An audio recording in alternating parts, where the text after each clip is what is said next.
இந்த உலகத்திலேயே ஒரு குழந்தையின் பிறப்பில் தாயின் இறப்பு இருக்குதுன்னா அது பூரான் தாங்க. உங்கள் எத்தனை பேருக்கு தெரியும் பூரானை பத்தி? பூரான் கடிச்சா விஷம்னு தெரியும், ஆனா பூரானுடைய பிறப்பு இறப்பு உங்களுக்கு தெரியுமா?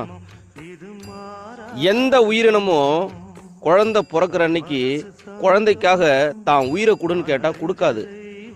ஆனா பூரான் குழந்தைகளை பெற்று குழந்தைகளுக்கு கண்ணு தெரியாது, இறைய தேடி எங்க அலைவாங்க அப்படின்ற ஒரே காரணத்துக்காக குழந்தைகளுக்காக தான் உயிரை கொடுத்து உடலையே இரையாக்கி குழந்தைகளை வளர்க்கறது தான் ஒரு பூரானுடைய வேலை.